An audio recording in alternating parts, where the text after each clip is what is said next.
Halo sahabatku, cerita Momo. Apa kabar kalian semua hari ini? Semoga selalu sehat, bahagia, dan siap untuk mendengarkan kisah yang akan menguras emosi dan menguji kesabaran kita. Siapkan diri kalian, karena kali ini kita akan menyelami sebuah kisah yang sangat gelap dan memilukan, tentang seorang istri yang mengalami kekejaman tak terperi di dalam rumah tangganya sendiri. Judul cerita kita hari ini adalah Pukul 3 pagi, suamiku menyeretku dari tempat tidur. Dia memukuliku dengan brutal, sampai bibirku pecah. Bangun kau wanita tak berguna, sementara mertuaku berdiri sambil tertawa. Aku sampai di kantor polisi, lalu pingsan. Dan inilah yang kulakukan untuk membalas mereka. Kisah Alena ini adalah bukti nyata bahwa karma itu ada. Kesabaran seorang wanita ada batasnya, dan ketika batas itu terlampaui, pembalasan yang datang akan jauh lebih menghancurkan daripada yang bisa mereka bayangkan. Sebelum kita masuk ke dalam bab pertama yang akan langsung membuat jantung kalian berdebar, saya mohon dukungan kalian ya. Yuk, segera like video ini agar semakin banyak yang sadar akan kisah ini. Dan bagi yang belum, langsung subscribe channel Cerita Momo ini, serta jangan lupa nyalakan lonceng notifikasinya. Terakhir, saya mau tahu siapa saja yang sudah siap menemani kisah Alena. Komen di bawah dengan nama, asal kota, dan ketik hadir. Selamat mendengarkan, dan mari kita mulai kisahnya. Udara dingin pukul 3 dini hari tidak pernah sebeku itu. Suasana sunyi di kamar utama yang mewah, yang seharusnya menjadi tempat paling aman bagi Alena, tiba-tiba terkoyak oleh suara gebrakan dan raungan amarah. Alena terbangun dengan kaget, jantungnya berpacu seolah ingin keluar dari tulang rusuk. Ia tahu betul suara itu. Suara Wisnu, suaminya, yang kembali dari sebuah acara minum-minum dengan aroma alkohol yang menyengat dan emosi yang mudah tersulut. Sebelum Alena sempat bereaksi, sebelum ia sempat bangkit dan menjauh, sebuah tarikan kuat dan brutal mendarat di pergelangan tangannya. Tubuhnya yang ringan terlempar dari kasur empuk, menghantam lantai keramik dingin dengan bunyi yang cukup keras. Rasa sakit menjalar dari punggung hingga ke kepala, tetapi rasa takut jauh lebih dominan. Wisnu berdiri di atasnya, bayangannya besar dan mengancam di bawah cahaya lampu tidur yang remang-remang, matanya merah menyala. "Bangun kau wanita tak berguna!" teriak Wisnu dengan suara serak yang memuakan, kata-kata yang selalu menjadi mantra favoritnya untuk merendahkan Alena. Alena berusaha merangkak mundur, air mata sudah membasahi pipinya, bukan karena rasa sakit, tetapi karena keputusasaan yang sudah mendarah daging. Ini bukan yang pertama, tetapi setiap kali terjadi, kengerian itu selalu terasa baru dan lebih parah. Kali ini, Wisnu tidak memberinya kesempatan. Kaki Alena ditendang keras, membuatnya kembali tersungkur. Di ambang pintu, ada sosok lain yang berdiri tegak. Butina, ibu mertua Alena, yang seharusnya menjadi pelindung, justru menjadi penonton setia, menikmati setiap adegan penderitaan Alena seolah itu adalah tontonan komedi paling lucu. Wajahnya tidak menunjukkan kengerian atau penyesalan, melainkan seringai sinis yang menjijikkan. Bahkan, terdengar suara tawa kecil yang kering dari tenggorokannya, tawa yang menusuk hati Alena lebih tajam daripada pukulan apapun. "Itu balasan untukmu, Alena. Sudah sepantasnya anakku memberimu pelajaran," bisik Butina, suaranya terdengar seperti mendesis di tengah kegaduhan. Wisnu, yang semakin termotivasi oleh dukungan ibunya, melayangkan tamparan keras. Pukulan itu mendarat telak di wajah Alena, menyebabkan kepalanya terhempas ke samping dan rasa logam pahit langsung memenuhi mulutnya. Bibir Alena pecah. Darah segar menetes ke lantai, membentuk noda merah gelap di keramik putih. Alena merasakan pusing yang luar biasa, pandangannya mulai kabur, tetapi insting bertahan hidupnya berteriak untuk melawan. Ia ingat semua yang telah ia korbankan. Ia ingat bagaimana ia merintis bisnis catering kecil-kecilannya menjadi sebuah jaringan restoran yang sukses, hanya demi bisa membeli dan melunasi rumah besar ini, yang ironisnya, kini menjadi arena penyiksaannya. Wisnu dan Butina tidak pernah tahu, karena ia selalu menutupinya. Mereka selalu percaya bahwa Alena hanyalah istri biasa yang mengurus rumah, sementara kemewahan yang mereka nikmati berasal dari usaha Wisnu yang sebenarnya hanyalah bayangan. Pikiran tentang pengorbanan yang disalahartikan itu memberinya kekuatan terakhir. Dengan seluruh tenaga yang tersisa, Alena mendorong kaki Wisnu yang menindihnya, lalu merangkak menuju laci nakas di samping tempat tidur. Ia berhasil meraih ponselnya. Wisnu menyadari gerakan itu dan menarik rambut Alena dengan kasar, menyeretnya kembali ke tengah ruangan. Mau lapor polisi? Silakan. Tidak akan ada yang percaya pada wanita sepertimu, Alena. Kau pikir kau siapa? Ejek Wisnu, tetapi ada sedikit kepanikan dalam suaranya. Sambil bergumul dan menahan rasa sakit yang menusuk, Alena berhasil mengirimkan satu pesan darurat singkat kepada Pak Bima, pengacara terpercayanya, hanya dengan beberapa ketukan acak di layar. Lalu, ia memasukkan ponsel itu ke dalam saku piyama robeknya. Bu Tina, melihat situasi mulai tidak terkendali, mendekat. Wisnu, sudah cukup. Jangan sampai kau membunuhnya. Nanti kita yang repot. Serunya, bukan karena khawatir pada Alena, tetapi pada masalah hukum yang mungkin timbul. Dorongan Bu Tina pada Wisnu ternyata menjadi celah yang dibutuhkan Alena. Dalam kepanikan mereka, Alena memanfaatkan sepersekian detik itu untuk bangkit, meskipun dengan langkah gontai dan kepala yang terasa berputar. Ia berlari, bukan menuju pintu depan, melainkan menuju pintu samping yang mengarah ke taman belakang. Wisnu dan Bu Tina terlambat menyadari pelariannya. Kejar dia. Jangan biarkan dia keluar, teriak Bu Tina. Alena berlari sekuat tenaga, tidak peduli dengan luka dan darah yang menetes. Ia melewati gerbang belakang yang selalu lupa dikunci oleh tukang kebun, lalu langsung menuju jalan raya yang sepi dan gelap. Ia berjalan terhuyung-huyung, wajahnya babak belur, piyamanya robek, dan darah mengering di bibir serta sudut matanya. Ia seperti hantu yang tersesat di tengah malam. Tujuan Alena hanyalah satu, kantor polisi terdekat, yang letaknya sekitar 2 kilometer dari rumah. Setiap langkah adalah siksaan, tetapi ia terus berjalan, didorong oleh amarah yang bercampur dengan keinginan kuat untuk mengakhiri penderitaan ini selamanya. Setelah berjalan selama hampir setengah jam, diselingi beberapa kali terjatuh, Alena akhirnya melihat papan nama kantor polisi. Cahaya lampu neon di sana terasa seperti mercusuar keselamatan di lautan kegelapan. Ia menyeret tubuhnya ke halaman kantor polisi, memasuki pos penjagaan dengan sisa-sisa tenaga terakhirnya. Seorang petugas jaga yang sedang bertugas langsung terkejut melihat kondisi Alena. Wanita itu berdiri di ambang pintu, bibirnya bengkak, darah masih terlihat jelas, matanya bengkak, dan tubuhnya gemetar hebat. Penampilannya benar-benar menyedihkan. Bu, ibu kenapa? Ada yang bisa saya bantu? Tanya petugas itu dengan nada khawatir. Alena mencoba berbicara, mencoba menjelaskan kekejaman yang baru saja dialaminya, tetapi kata-kata tidak mau keluar. Ia hanya bisa menunjuk ke bibirnya yang pecah dan ke arah tubuhnya yang penuh memar. Rasa pusing yang ia rasakan sejak di rumah kini memuncak. Kepalanya berdengung, dunia di sekitarnya berputar.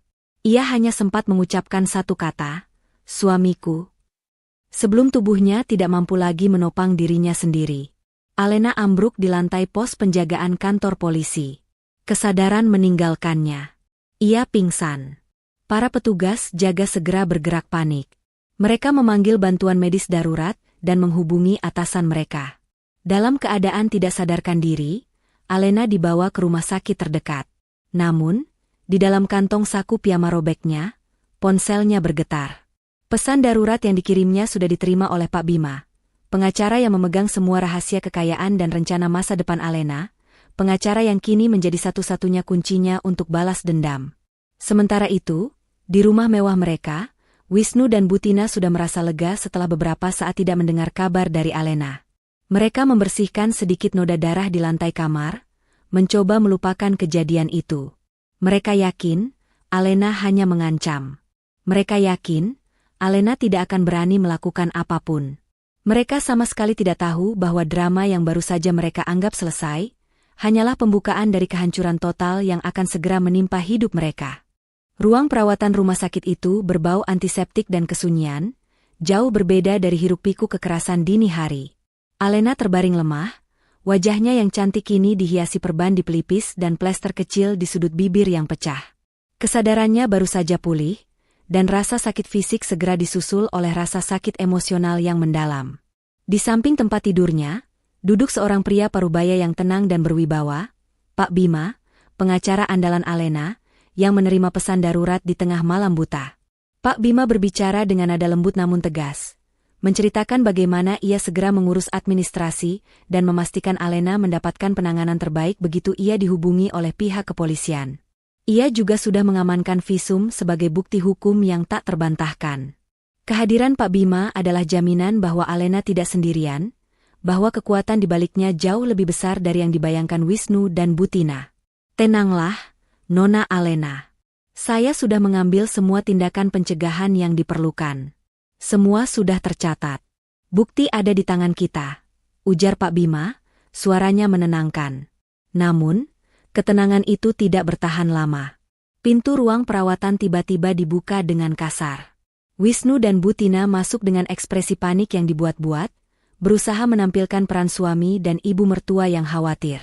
Mereka datang bukan untuk meminta maaf, melainkan untuk melakukan damage control dan, yang paling penting bagi mereka, mengintimidasi Alena agar mencabut laporannya. Alena, sayang, kamu kenapa bisa begini? Seru Wisnu, mencoba meraih tangan Alena dengan ekspresi wajah yang sangat meyakinkan, seolah-olah dia adalah korban dari kesalahpahaman belaka. Butina segera menyusul, matanya menyapu ruangan, mencari-cari celah untuk menguasai situasi. Dasar kau ini, merepotkan sekali. Kenapa harus kabur dan membuat drama seperti ini? Ibu hanya ingin kamu mencabut laporan itu. Ini hanya masalah keluarga, Alena. Alena, meskipun lemah, mengumpulkan kekuatannya. Ia memandang Wisnu dan Butina dengan pandangan kosong, dingin, tanpa setetes pun air mata atau rasa takut yang tersisa. Kekuatan yang ia dapatkan dari rasa sakit itu, kini berubah menjadi keberanian yang membeku. Sebelum ia sempat mengucapkan sepatah kata pun, Pak Bima berdiri tegak di antara Alena dan pasangan ibu anak yang manipulatif itu. Tolong jaga jarak Anda, Tuan Wisnu dan Ibu Tina, kata Pak Bima, suaranya rendah dan mengancam. Anda dilarang mendekati Nona Alena. Kami sudah mengamankan laporan KDRT dan visum. Interaksi lebih lanjut dengan klien saya harus melalui saya. Wajah Bu Tina langsung berubah menjadi merah padam. Ia tidak menyangka akan berhadapan dengan pengacara. Ia selalu berpikir Alena adalah wanita bodoh yang tidak punya koneksi. Siapa Anda? Pengacara murahan mana yang berani ikut campur urusan keluarga kami? Bentaknya meremehkan, keangkuhan yang biasa ia tunjukkan di depan Alena. Pak Bima hanya tersenyum tipis, senyum yang menyimpan bahaya. Saya Pak Bima, dan saya bukan pengacara murahan. Saya adalah kuasa hukum yang memegang surat kuasa penuh atas semua aset yang secara tidak sadar sedang Anda nikmati saat ini, Ibu Tina. Dan yang terpenting, saya adalah orang yang akan memastikan putra Anda mendapatkan hukuman setimpal. Mendengar kata aset, Wisnu dan Bu Tina sedikit terperanjat, tetapi mereka segera menutupinya dengan tawa meremehkan. Omong kosong. Alena tidak punya apa-apa. Semua ini rumah, mobil, uang, dari hasil kerja kerasku, Bu. Jangan dengarkan pengacara ini, Alena. Cabut laporan itu, atau kau akan menyesal, ancam Wisnu, kembali mencoba melakukan intimidasi. Tepat saat ketegangan mencapai puncaknya, pintu kembali terbuka, dan sosok lain masuk. Itu adalah Indra, sahabat karib Alena dan rekan bisnis terpercayanya. Berbeda dengan Pak Bima yang berwibawa, Indra datang dengan aura kesetiaan dan kemarahan yang membara, membawa buket bunga besar dan kantong berisi pakaian bersih untuk Alena. Indra mendekati Alena, mengabaikan total keberadaan Wisnu dan Bu Tina. Alena, kau baik-baik saja? Aku sudah menyiapkan tempat aman untukmu. Jangan khawatirkan apapun. Ketika Wisnu mencoba menyentuh bahu Alena dari belakang Pak Bima, berniat menyeretnya, Indra tiba-tiba berbalik. Ekspresi Indra adalah kemarahan murni. Ia menunjuk Wisnu dengan jari telunjuknya, tatapannya tajam dan mematikan. Jangan sentuh dia, atau kau akan menyesal. Sentuh satu helai rambutnya lagi, dan aku bersumpah, bukan hanya kau yang akan kehilangan kebebasan, tetapi semua yang kau anggap milikmu akan hilang dalam sekejap mata. Kau tidak tahu siapa yang kau pukul semalam.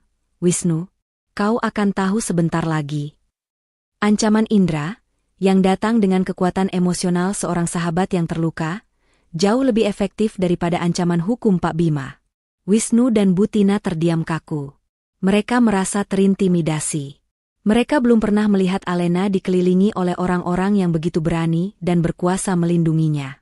Apalagi, mereka tidak pernah tahu Alena memiliki sahabat yang begitu dekat dan terlihat sangat kaya seperti Indra. Pak Bima memanfaatkan keheningan itu.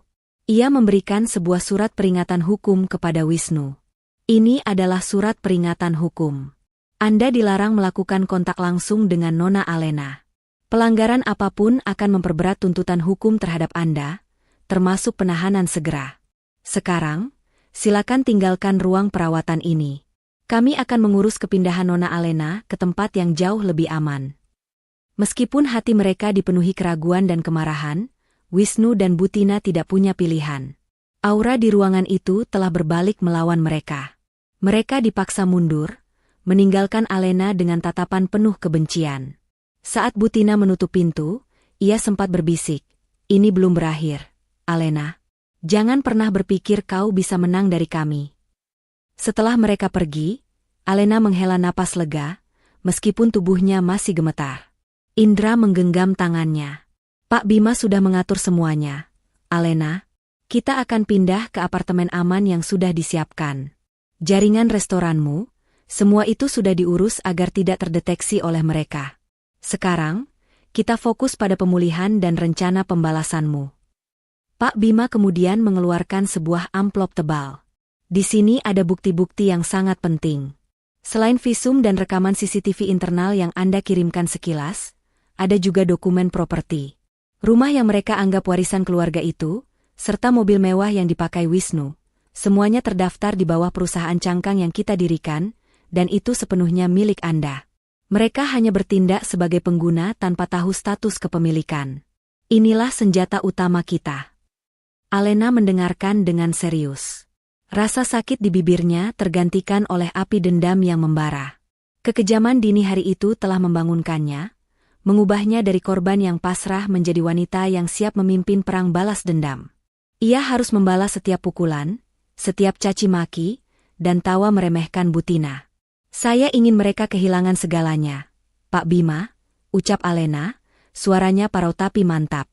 "Saya ingin mereka tahu bagaimana rasanya menjadi tak berguna dan ditinggalkan, sama seperti yang mereka lakukan pada saya." Pak Bima dan Indra saling pandang, mengangguk setuju. Mereka tahu, dari pengalaman mereka mengenal Alena, bahwa begitu ia mengambil keputusan, tidak ada yang bisa menghentikannya. Perang yang sesungguhnya baru saja dimulai, dan kali ini, Alena bukan lagi wanita lemah yang dipukuli di tengah malam, melainkan seorang jenderal yang bersiap untuk membalas dengan akal, kekuasaan, dan aset yang selama ini ia sembunyikan dengan sempurna. Mereka mulai mengatur kepindahan Alena malam itu juga, membawa serta semua dokumen penting dan laptop yang berisi rahasia keuangannya. Operasi untuk menarik karpet dari bawah kaki Wisnu dan Butina telah resmi dimulai. Peringatan Indra, jangan sentuh dia, atau kau akan menyesal. Bukan hanya ancaman, tetapi janji kehancuran yang tak terhindarkan bagi pasangan ibu dan anak itu. Apartemen mewah di salah satu kawasan elit kota menjadi tempat perlindungan baru Alena.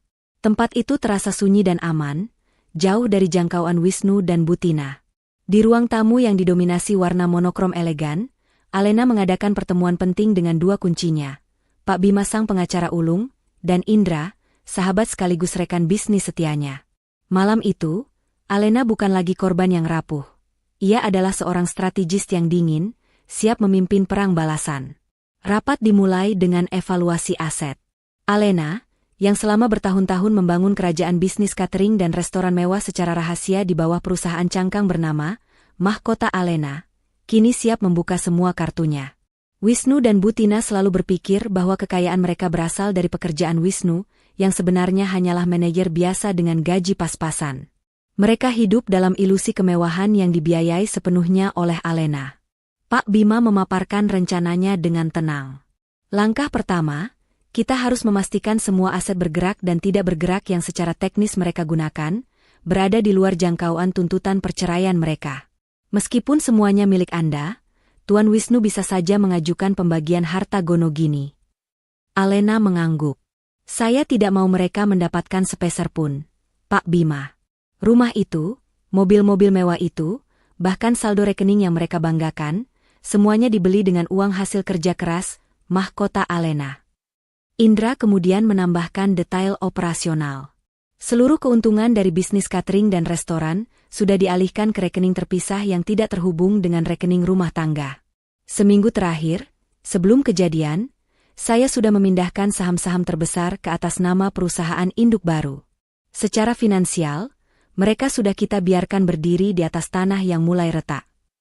Rencana mereka dibagi menjadi 3 fase: pengamanan, penarikan, dan penghancuran reputasi. Fase 1, pengamanan aset dan jaringan. Fokus utama adalah pada aset rumah mewah yang selama ini menjadi sumber kesombongan Bu Tina. Pak Bima menjelaskan bahwa rumah itu tidak pernah benar-benar atas nama Wisnu, melainkan atas nama perusahaan cangkang, dan Alena adalah direktur utama yang terdaftar secara rahasia.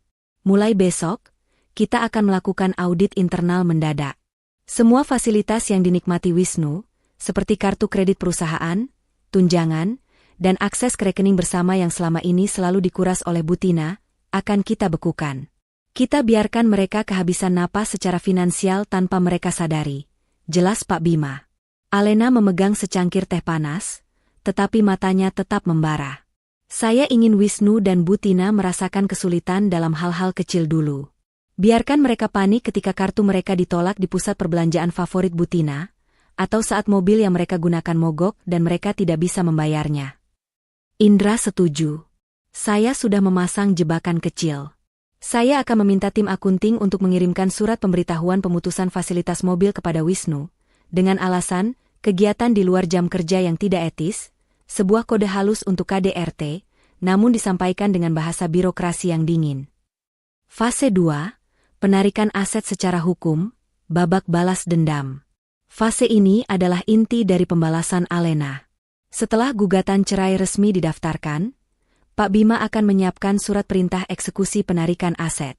Kita akan menyita mobil mewah mereka dulu, Nona Alena. Itu akan menjadi tamparan publik pertama bagi Wisnu. Bayangkan, mobil yang selalu dia pamerkan ditarik oleh debt collector resmi, kata Pak Bima, menyembunyikan senyum di balik wajah profesionalnya. Setelah itu, barulah kita berikan kejutan utama, surat perintah pengosongan rumah. Alena membayangkan wajah terkejut Wisnu dan tawa Bu Tina yang berubah menjadi jeritan. Pastikan ipar saya, Santi, juga ikut terkena dampaknya, Pak Bima. Dia adalah salah satu pemicu kekejaman Wisnu dengan terus memprovokasi Bu Tina. Tentu saja.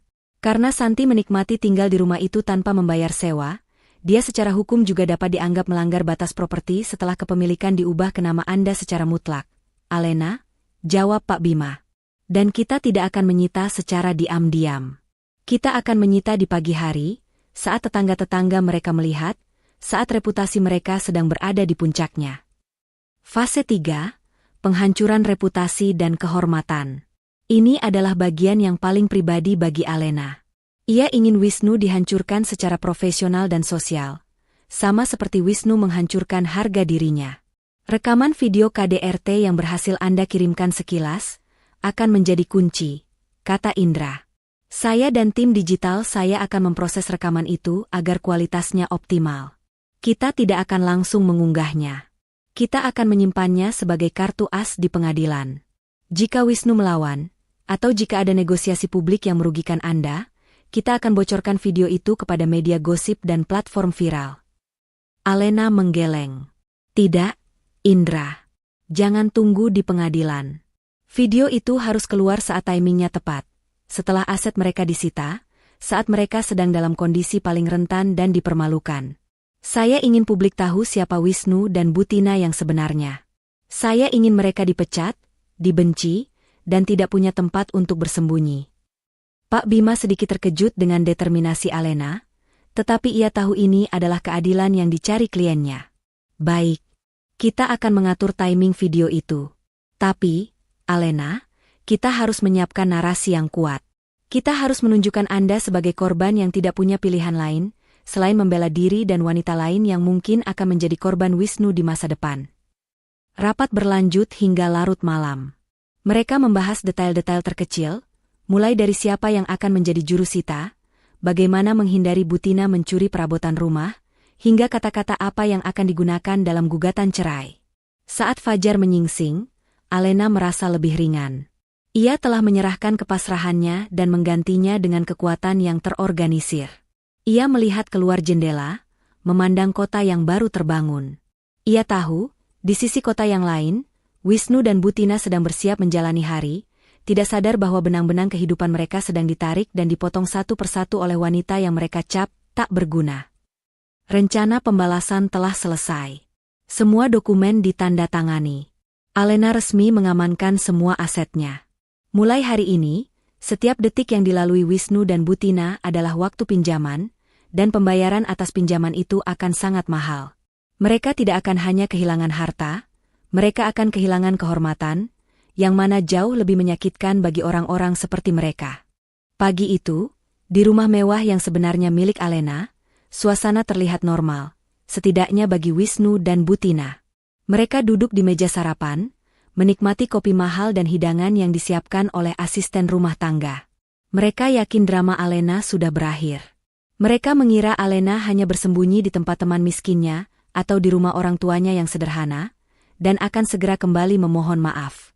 Lihat saja, Bu, sebentar lagi dia akan kembali sambil menangis.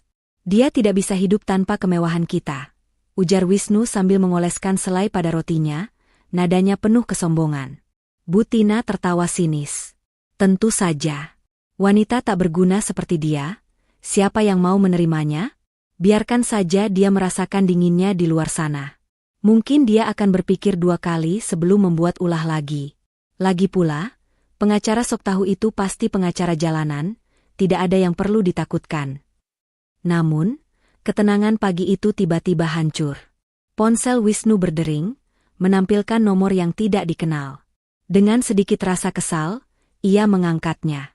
Suara di seberang sana adalah suara resmi dari kepolisian sektor setempat, meminta Wisnu untuk segera datang memberikan keterangan terkait laporan kasus kekerasan dalam rumah tangga, KDRT. Wajah Wisnu langsung pucat. Ia menjatuhkan sendoknya ke piring, menimbulkan suara nyaring. Polisi? Laporan KDRT? Tapi, bukankah dia hanya mengancam? Butina yang mendengarnya langsung panik. Apa? Polisi? Cepat katakan pada mereka itu salah paham. Bilang Alena yang memulai. Wisnu, kau harus cepat ke sana dan selesaikan ini sebelum menyebar. Kepanikan Butina semakin menjadi. Ia takut dengan reputasi keluarganya. Bagi mereka, kehilangan harta mungkin masih bisa ditoleransi, tetapi kehilangan nama baik di mata tetangga elit adalah bencana. Wisnu mencoba menelepon Alena, tetapi nomor Alena sudah tidak aktif. Ia mencoba menelepon Pak Bima, tetapi panggilannya langsung dialihkan ke operator. Rasa cemas mulai merayap, menggantikan arogansi mereka. Saat Wisnu sedang berdebat dengan Butina mengenai strategi di kantor polisi, bel rumah berbunyi. Seorang kurir ekspres berdiri di depan pintu, membawa sebuah amplop besar dengan logo kantor hukum yang sangat bergengsi. Kurir itu meminta tanda tangan Wisnu dan Butina secara terpisah untuk setiap salinannya. Amplop itu berisi dua hal yang segera menghancurkan sisa-sisa ketenangan mereka. Pertama, surat resmi dari kantor hukum Pak Bima, yang menyatakan bahwa Nyonya Alena telah secara resmi mengajukan gugatan cerai dan tuntutan nafkah dengan melampirkan salinan visum medis dan foto bukti kekerasan yang dialaminya. Surat itu juga mencantumkan tuntutan hak asuh penuh dan ganti rugi yang jumlahnya sangat besar. Kedua, yang lebih mengejutkan, adalah surat peringatan penarikan fasilitas sementara. Surat itu dengan bahasa hukum yang dingin dan tidak bertele-tele, menjelaskan bahwa semua fasilitas yang saat ini dinikmati oleh Wisnu, termasuk kartu kredit perusahaan, kartu kredit bersama, dan akses penuh ke rekening tabungan, bersama, akan dibekukan secara efektif dalam waktu 24 jam. Alasannya dicantumkan sebagai, audit internal mendadak terkait penggunaan dana yang tidak sesuai etika perusahaan dan dugaan keterlibatan dalam pelanggaran hukum. Butina membaca surat itu dengan mata melotot. Dibekukan? Apa maksudnya ini? Kartu kreditku? Uangku? Wisnu? Ini pasti kerjaan pengacara bodoh itu. Jangan dengarkan dia. Dia tidak punya kekuatan apa-apa. Serunya sambil merobek-robek salinan surat itu dengan tangan gemetar. Namun, Wisnu tidak segila ibunya. Ia tahu betul logo kantor hukum Pak Bima. Kantor itu adalah salah satu yang paling mahal dan paling ditakuti di kota. Kehadiran mereka menunjukkan bahwa Alena tidak main-main dan, yang lebih mengerikan, Alena memiliki uang yang cukup untuk menyewa jasa mereka. Pertanyaannya, dari mana uang itu berasal? Wisnu mencoba menggunakan kartu kreditnya untuk membuktikan bahwa surat itu hanya gertakan. Ia memesan layanan mobil mewah untuk membawanya ke kantor polisi, tetapi kartu itu langsung ditolak. Ia mencoba menarik uang tunai dari ATM, tetapi hanya mendapatkan notifikasi, transaksi ditolak. Rekening dibekukan sementara. Kepala Wisnu mulai pusing. Surat itu hanya ancaman 24 jam, tetapi pembekuan sudah terjadi segera. Ia mulai merasakan hawa dingin yang merayap. Ia menatap Butina, yang kini tampak sama paniknya. Bu, kartu itu sudah diblokir. Rekening kita tidak bisa mengambil uang, kata Wisnu, suaranya tercekat. Butina segera beralih ke rekening tabungan miliknya, yang selama ini ia gunakan untuk menimbun uang belanja bulanan yang selalu ia anggap sisa. Ia mencoba mengecek saldo melalui aplikasi bank. Jawabannya sama, rekening dibekukan. Bukan hanya rekening Wisnu yang terpengaruh. Butina selama ini menggunakan kartu tambahan dari rekening perusahaan Wisnu, yang sebenarnya diisi oleh uang Alena. Pembekuan akun utama secara otomatis membekukan semua kartu tambahan. Situasi menjadi semakin kacau ketika Santi, adik Wisnu yang tinggal bersama mereka, keluar dari kamarnya dengan wajah kesal. Bu, Kak Wisnu, ponselku kenapa tidak ada sinyal? Dan aku tidak bisa membeli kopi branded di aplikasi, katanya kartu ditolak. Cepat urus ini. Kekacauan finansial kecil ini, yang dulunya tidak pernah mereka pikirkan, kini menjadi masalah besar. Mereka tidak bisa naik taksi, mereka tidak bisa membeli bensin, dan mereka bahkan tidak bisa membayar tagihan listrik yang jatuh tempo hari itu. Wisnu, kau harus segera ke kantor polisi. Kau harus temukan Alena dan paksa dia mencabut semua ini. Jangan sampai ini menyebar ke Santi dan teman-temannya. Desak Butina, kini benar-benar ketakutan. Wisnu, dengan segala usahanya, akhirnya meminjam uang tunai kecil dari asisten rumah tangga dengan janji akan mengembalikan 10 kali lipat. Ia pergi ke kantor polisi dengan mobilnya yang kini terasa seperti tunggangan yang menyedihkan, tanpa tahu bahwa mobil itu pun sebentar lagi akan meninggalkan dirinya. Di kantor polisi, Wisnu mencoba meyakinkan petugas bahwa laporan itu hanyalah pertengkaran kecil rumah tangga, tetapi ia segera dihadapkan pada bukti visum dan keterangan saksi, petugas yang melihat Alena pingsan. Petugas yang bertugas menyampaikan bahwa kasus ini serius, dan Wisnu harus siap menghadapi panggilan pengadilan. Ketika Wisnu akhirnya kembali ke rumah di sore hari dengan tangan kosong dan kepala dipenuhi masalah hukum, ia disambut oleh Butina dan Santi yang histeris. Mereka telah menghabiskan hari tanpa koneksi internet, tanpa uang tunai, dan tanpa harapan. Mereka berdua benar-benar tidak menyadari bahwa semua yang mereka nikmati, semua kenyamanan yang mereka anggap sebagai hak mereka, adalah buatan seorang wanita yang mereka sebut tak berguna. Dan kini, wanita itu, melalui tangan dingin pengacaranya, telah menarik selimut kenyamanan itu, membiarkan mereka kedinginan di tengah badai hukum dan finansial.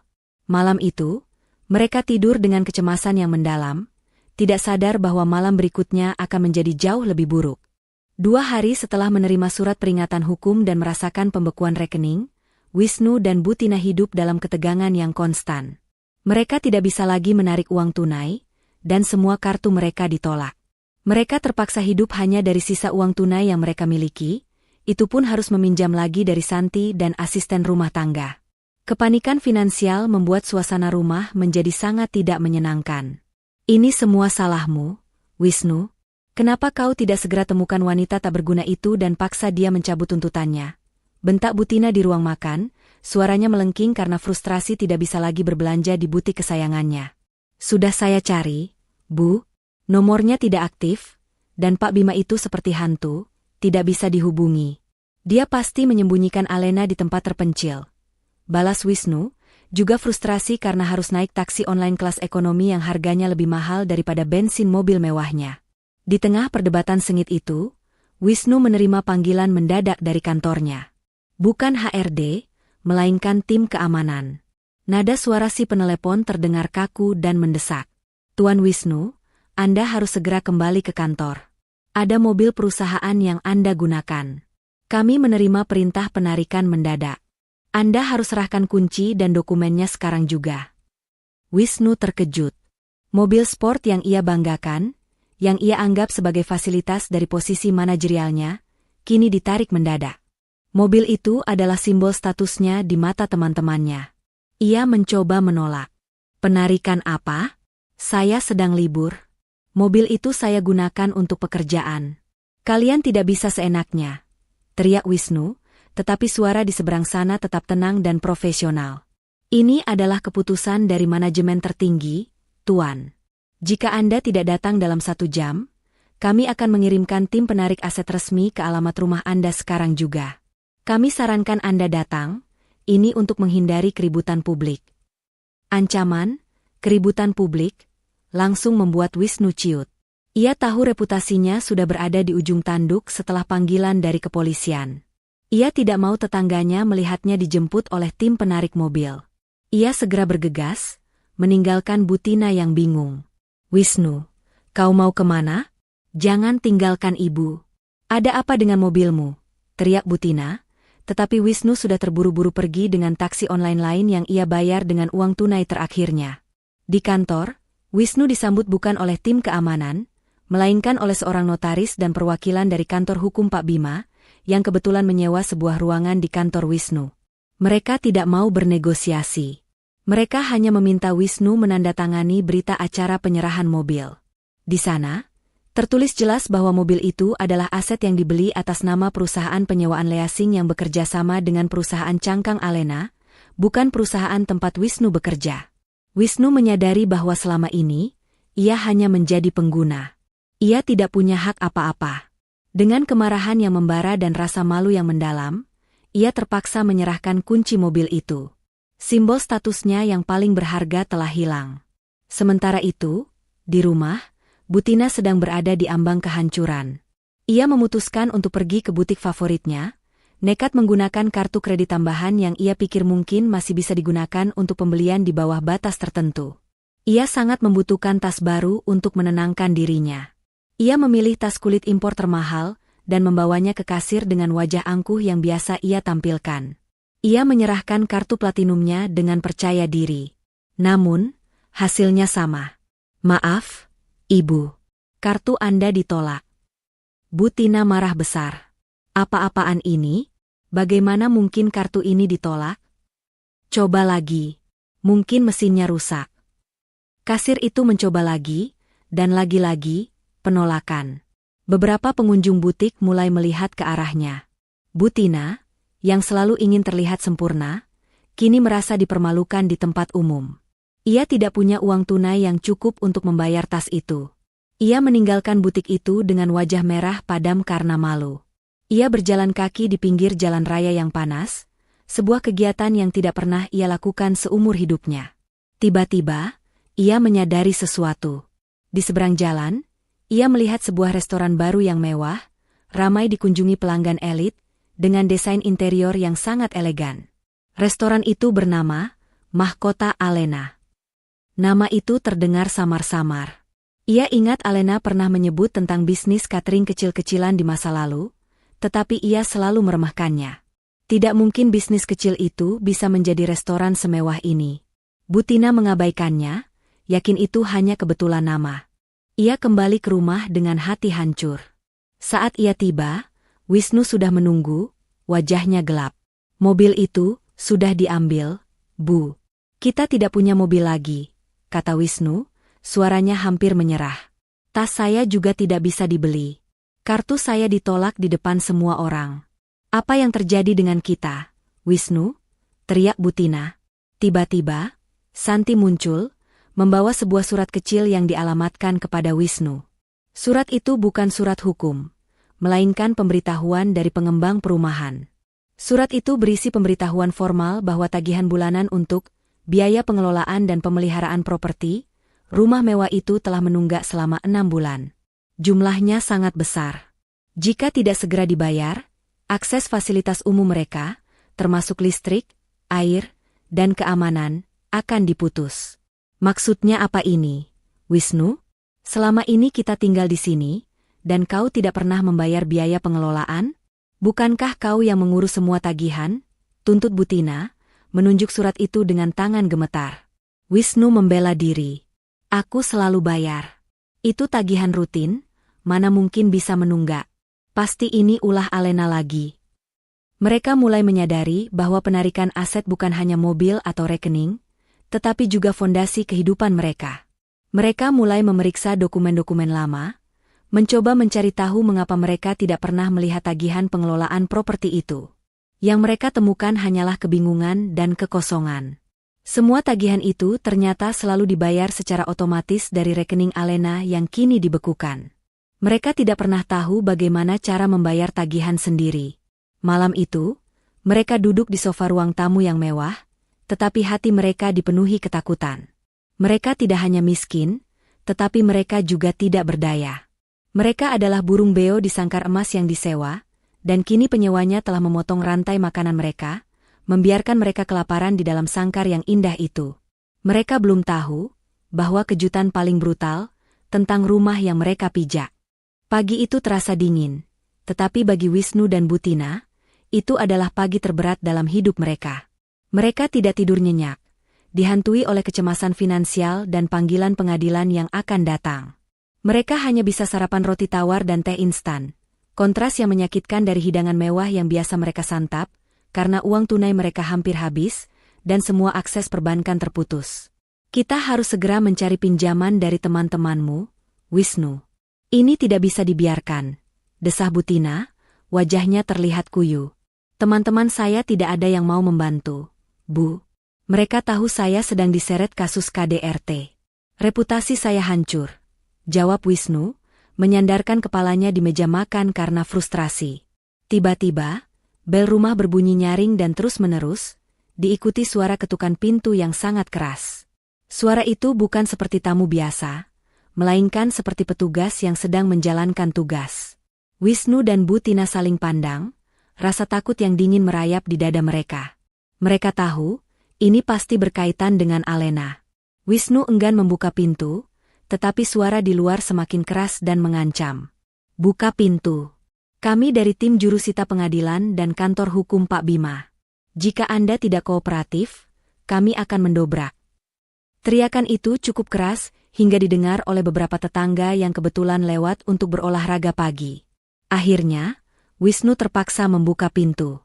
Di hadapan mereka berdiri setidaknya 5 orang berpakaian rapi namun berwajah tegas, dipimpin oleh seorang jurusita resmi dan didampingi langsung oleh Pak Bima. Di belakang mereka, sebuah truk besar untuk mengangkut barang sudah diparkir. Pemandangan itu langsung menarik perhatian tetangga, dan bahkan beberapa petugas keamanan kompleks perumahan elit tersebut. Selamat pagi, Tuan Wisnu dan Ibu Tina, sapa Pak Bima dengan nada datar. Kami datang untuk melaksanakan putusan pengadilan sementara dan surat perintah eksekusi properti. Bu Tina langsung naik pitam. Eksekusi apa? Rumah ini milik keluarga kami. Ini warisan. Anda tidak punya hak, teriaknya sambil mencoba mendorong Pak Bima. Jurusita segera menunjukkan dokumen resmi yang dicap dan ditandatangani. Tolong tenang, Ibu. Berdasarkan data Badan Pertanahan Nasional dan Akta Jual Beli nomor XXX, properti ini terdaftar atas nama PT Mahkota Alena Property, dan Nyonya Alena adalah pemegang saham utama serta direktur tunggalnya. Anda dan putra Anda, Tuan Wisnu, telah melanggar perjanjian penggunaan properti setelah gugatan cerai didaftarkan. Anda diminta untuk segera mengosongkan rumah ini. Pengumuman itu bagaikan petir di siang bolong. Wisnu dan Bu Tina terperanjat. Mereka tidak bisa mempercayai apa yang mereka dengar. Rumah mewah yang selama ini mereka sombongkan, yang mereka klaim sebagai milik mereka, ternyata sejak awal dibeli dan dimiliki oleh wanita yang mereka anggap tak berguna, itu. PT Mahkota Alena? Itu tidak mungkin. Itu pasti pemalsuan, raung Wisnu. Dokumen ini sah, Tuan. Rumah ini bukan warisan, melainkan aset perusahaan yang Anda tempati tanpa status kepemilikan. Semua pembayaran cicilan, pajak, hingga biaya pemeliharaan properti telah dibayar penuh oleh rekening PT Mahkota Alena Property. Anda adalah penyewa tidak resmi, Tuan, jelas Pak Bima, sambil menyeringai tipis. Saat kekacauan itu terjadi, Santi, yang baru bangun, muncul dari kamar dan langsung berteriak ketika melihat orang asing di dalam rumah. Ia juga terdiam membeku ketika mengetahui rumah yang ia nikmati selama ini adalah milik perusahaan kakak iparnya yang ia hina. Jurusita tidak membuang waktu. Mereka segera mulai mencatat dan mengamankan barang-barang pribadi Wisnu dan Butina. Semua perabotan mewah, lukisan, dan barang elektronik adalah milik properti. Mereka hanya diperbolehkan membawa pakaian dan barang-barang pribadi yang kecil. Butina benar-benar kehilangan kendali. Ia menangis histeris, mencoba merebut kembali vas kristal mahalnya yang dibawa oleh petugas. "Jangan sentuh itu. Itu milikku. Aku yang membelinya." "Maaf, Bu." Bukti pembelian menunjukkan ini dibeli dengan kartu kredit yang terhubung dengan rekening PT Mahkota Alena, balas Jurusita tanpa emosi. Penyitaan itu berlangsung brutal dan publik. Tetangga-tetangga mulai berkerumun di depan gerbang, berbisik-bisik, merekam dengan ponsel mereka. Wisnu dan Butina, yang selalu menuntut rasa hormat dari semua orang, kini menjadi tontonan yang memalukan. Mereka diusir dari rumah mereka sendiri. Dalam waktu 2 jam, semua barang berharga yang menjadi kebanggaan mereka, termasuk perhiasan yang disimpan di brankas, yang ternyata juga milik Alena karena dibeli dengan uangnya, telah diamankan. Butina dan Wisnu terpaksa berdiri di luar gerbang, membawa tas koper berisi beberapa pakaian, menyaksikan truk penyitaan meninggalkan rumah. Mereka menjadi tunawisma seketika, jatuh miskin dan dipermalukan di depan mata seluruh komunitas elit yang selama ini mereka pameri. Mereka mencoba menelepon teman-teman mereka, tetapi tidak ada yang mau menjawab. Reputasi Wisnu sebagai pelaku KDRT sudah menyebar, dan kini, reputasi mereka sebagai keluarga kaya palsu semakin menguat dengan adegan penyitaan dramatis itu. Pak Bima menghampiri mereka untuk terakhir kalinya. "Anda punya waktu 24 jam untuk mencari tempat tinggal baru. Jangan pernah mencoba mendekati Nona Alena atau propertinya lagi. Kami akan terus memantau pergerakan Anda." Wisnu menatap Pak Bima, matanya penuh kebencian dan penyesalan. Siapa Alena sebenarnya? Kenapa dia melakukan ini? Nona Alena adalah pendiri dan pemilik Mahkota Alena Property dan jaringan restoran Mahkota Alena. Dia adalah wanita yang Anda sebut tak berguna. Sekarang Anda tahu siapa yang sebenarnya tidak berguna di sini, jawab Pak Bima dingin sebelum berbalik dan pergi. Wisnu dan Butina ditinggalkan sendirian di pinggir jalan, di depan gerbang rumah mewah yang kini terkunci rapat, dikelilingi oleh tatapan sinis dan jijik dari tetangga mereka. Keangkuhan mereka telah dihancurkan, dan mereka harus menghadapi kenyataan pahit bahwa wanita yang mereka pukul dan tertawakan, adalah ratu di balik semua kemewahan yang kini direnggut dari mereka. Minggu-minggu setelah penyitaan rumah adalah periode yang paling menyiksa bagi Wisnu dan Butina. Mereka terpaksa menumpang di sebuah kontrakan kecil milik kenalan Butina di pinggiran kota, hidup dalam kondisi yang jauh dari layak. Semua uang mereka habis untuk kebutuhan dasar. Wisnu dipecat dari pekerjaannya tak lama setelah berita penyitaan itu menyebar di media internal perusahaannya. Mereka berdua kini pengangguran, dipermalukan, dan sepenuhnya terpuruk. Klimaks dari penderitaan mereka tiba pada hari sidang gugatan cerai. Pengadilan negeri terasa dingin dan formal. Di satu sisi, duduklah Alena, ditemani oleh Pak Bima dan Indra. Alena mengenakan pakaian yang sederhana namun elegan, bekas luka di wajahnya hampir tidak terlihat, digantikan oleh aura ketenangan dan kekuatan. Di sisi lain, Wisnu dan Butina, yang datang tanpa pengacara, tampak lusuh dan tegang. Mereka tidak mampu menyewa pengacara, dan pengacara yang mereka hubungi menolak, karena takut berhadapan dengan kantor hukum Pak Bima yang sangat berkuasa. Sidang dimulai, dan Pak Bima segera mengambil kendali. "Yang Mulia Hakim," kata Pak Bima dengan suara tegas. "Gugatan cerai ini diajukan atas dasar kekerasan dalam rumah tangga, KDRT, yang terstruktur dan berulang, disertai dengan pelanggaran hak-hak istri. Bukti visum, laporan polisi, dan kesaksian sudah kami serahkan." Wisnu mencoba melawan. Ia berdiri dengan gemetar. "Yang Mulia, itu hanya pertengkaran kecil. Alena yang memprovokasi. Dia hanya ingin menguasai harta saya." Butina mengangguk setuju dengan emosi. "Benar, Yang Mulia, wanita itu serakah. Dia hanya ingin menghancurkan anak saya." Hakim meminta Wisnu dan Butina untuk tenang. Pak Bima kemudian mengajukan kartu as yang telah disiapkan Alena, pengungkapan resmi identitas dan kekayaan Alena. "Mengizinkan saya, Yang Mulia, untuk meluruskan tentang harta yang diklaim Tuan Wisnu sebagai miliknya, tanya Pak Bima. Silakan, jawab hakim. Pak Bima kemudian memaparkan fakta-fakta yang menghancurkan semua klaim Wisnu.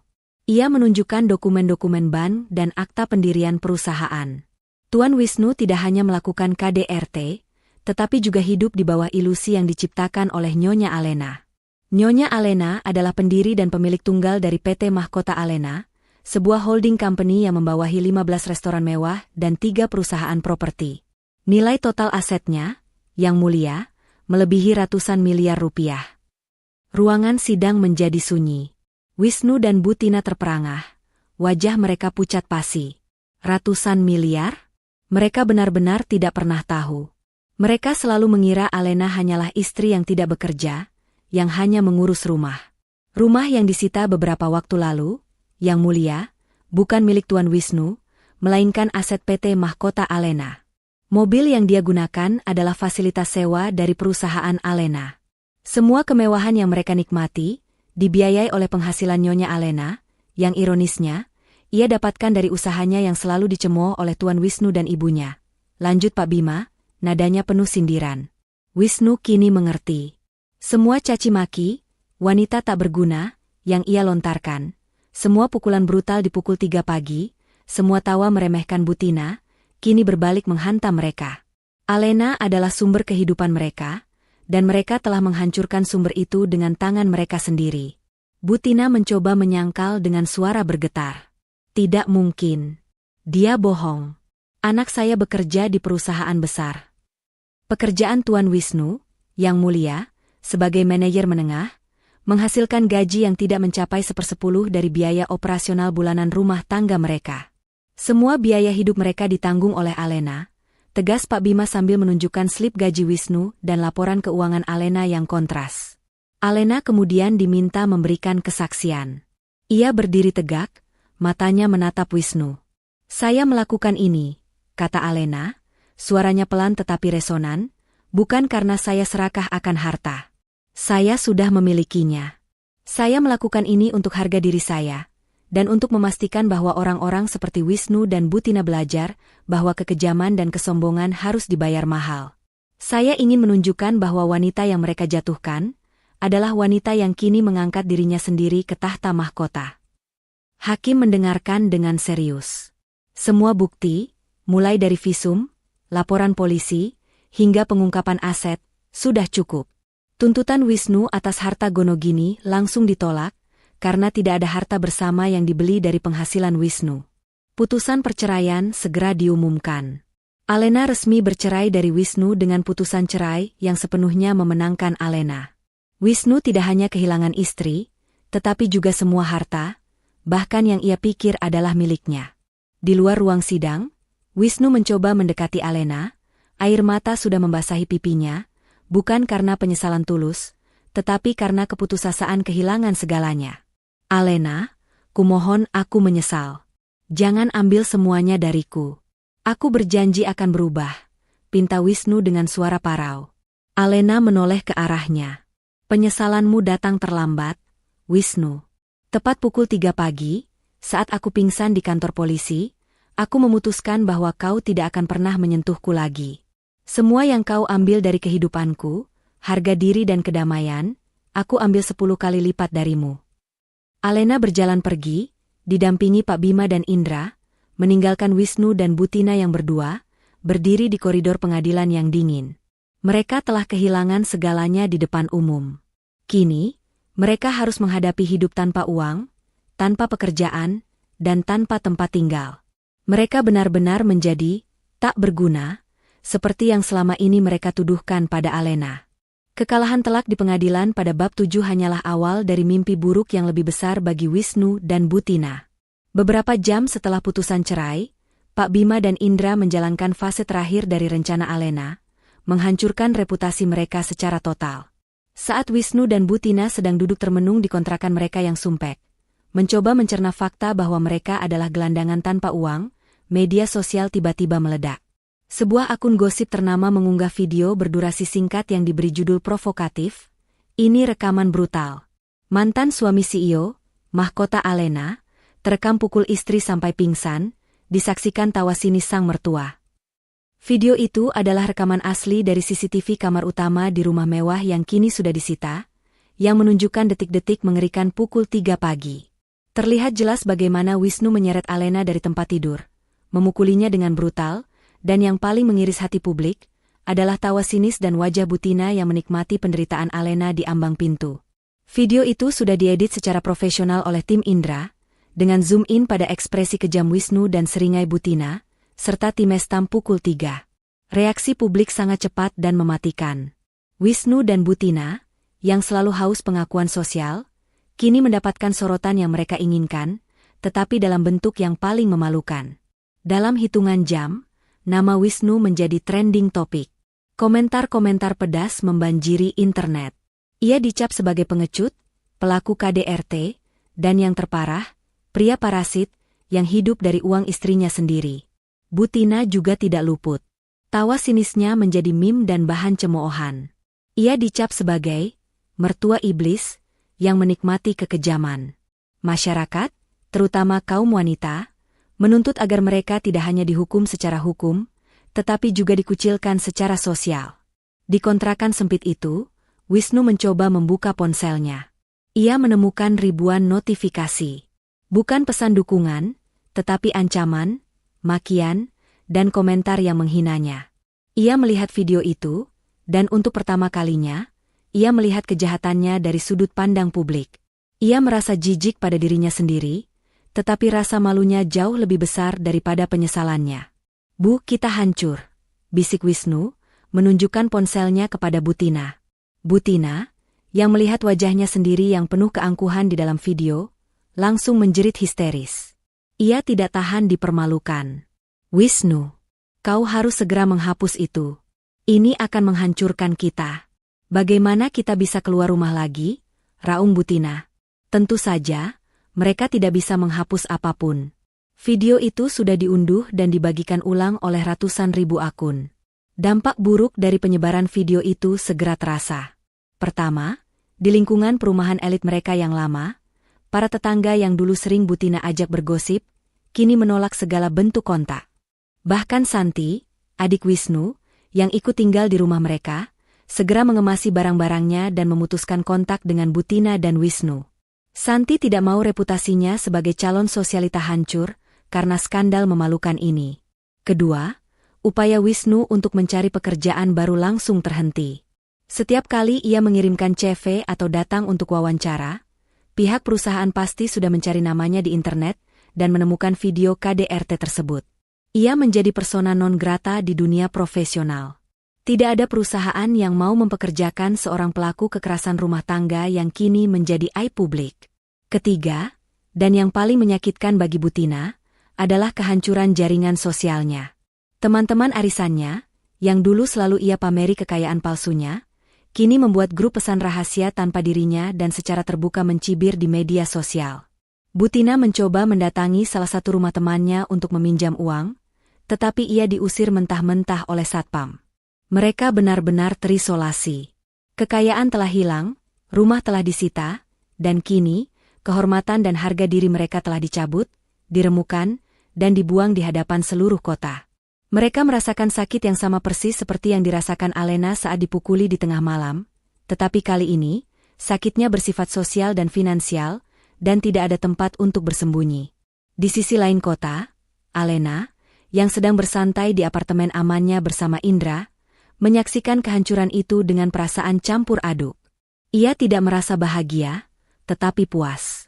Keadilan telah ditegakkan. Ia telah membalas dendam tanpa perlu mengotori tangannya dengan kekerasan. Ia telah membuktikan bahwa kecerdasan, ketenangan, dan kekuatan finansial jauh lebih mematikan daripada tinju. Wisnu dan Butina kini adalah hantu sosial. Mereka tidak akan pernah bisa kembali ke kehidupan lama mereka. Alena. "Ini adalah akhir dari dinasti palsu mereka," kata Indra, mengangguk bangga. Alena memandang foto dirinya saat bibirnya pecah dan berdarah. "Saya hanya ingin mereka tahu bagaimana rasanya menjadi tak berguna di mata dunia. Dan sekarang, mereka merasakannya." Kehancuran ini telah mengubah Wisnu dan Butina menjadi manusia yang rapuh. Mereka tidak punya pilihan lain selain mulai memikirkan langkah terakhir yang paling memalukan, memohon ampunan kepada wanita yang telah mereka buang dan hancurkan. Setelah kehancuran finansial dan sosial yang total, Wisnu dan Butina mencapai titik di mana rasa malu tidak lagi lebih besar daripada rasa putus asa. Mereka tidak punya uang, tidak punya teman, dan tidak punya tempat untuk berpaling. Butina menderita tekanan darah tinggi akibat stres berkepanjangan, sementara Wisnu tenggelam dalam depresi.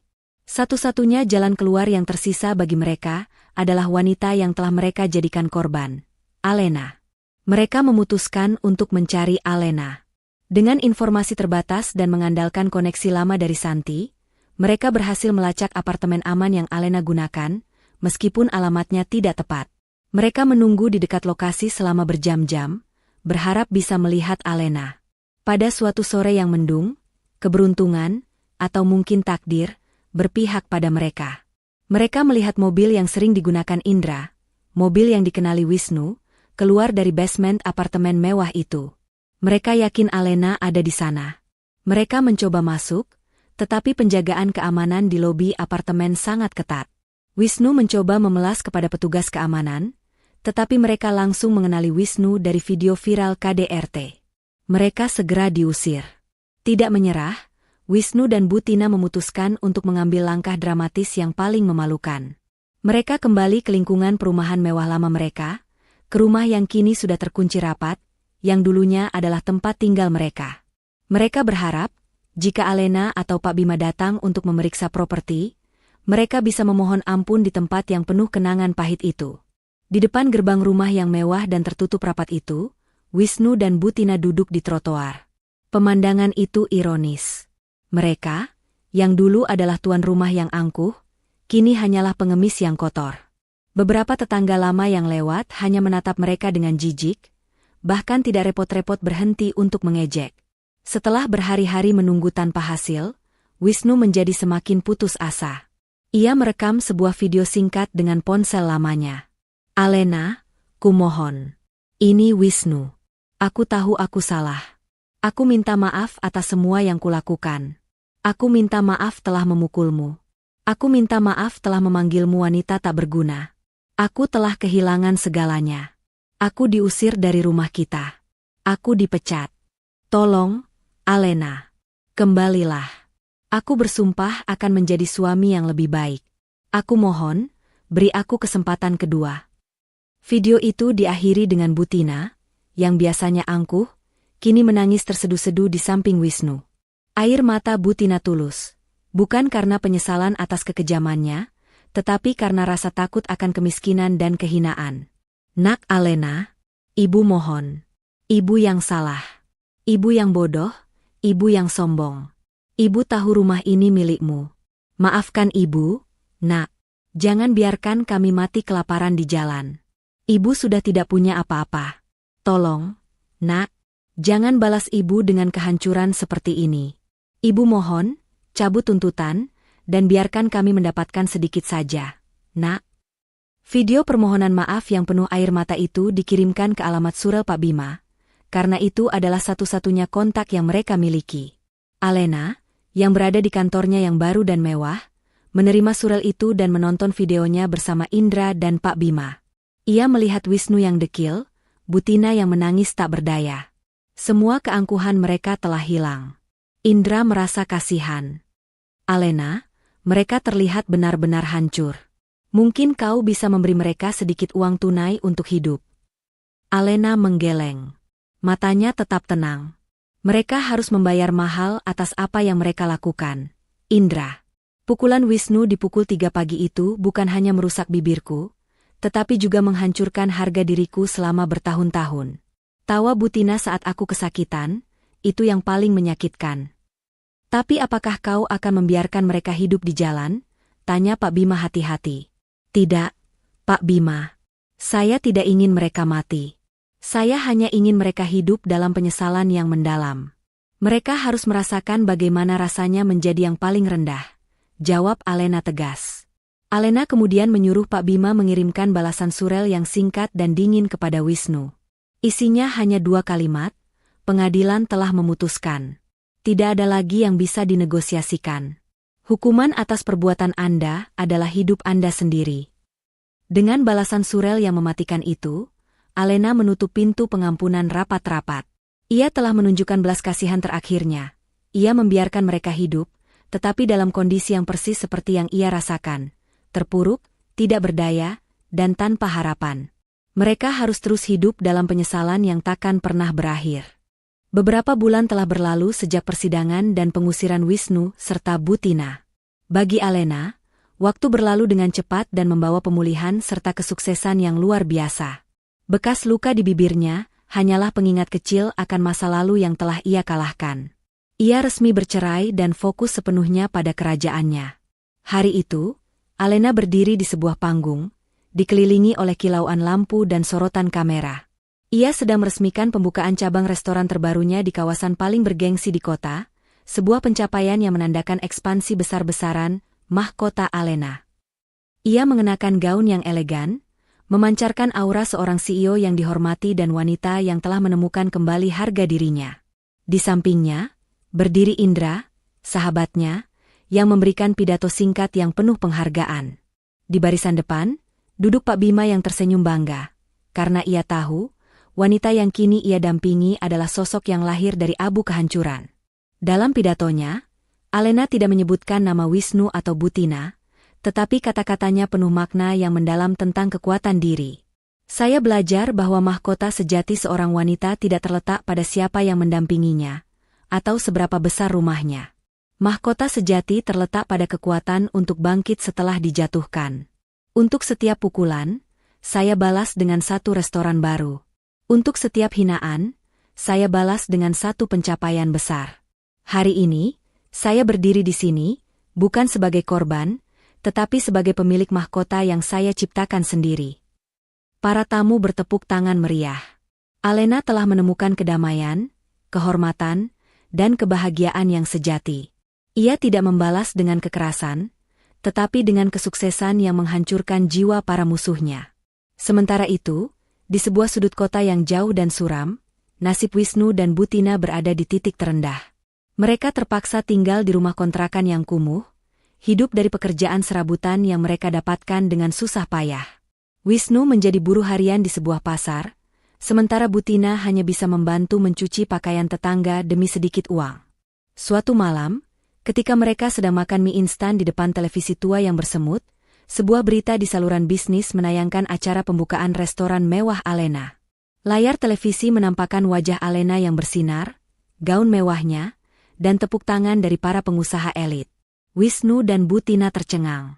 Mereka melihat wanita yang mereka anggap tak berguna, kini berada di puncak kesuksesan yang luar biasa, bergaul dengan orang-orang yang selama ini mereka coba pamerkan. Wisnu menatap Butina, matanya penuh penyesalan yang mendalam. Lihat, Bu, dia benar-benar pemiliknya. Kita menghancurkan satu-satunya kesempatan kita untuk hidup layak.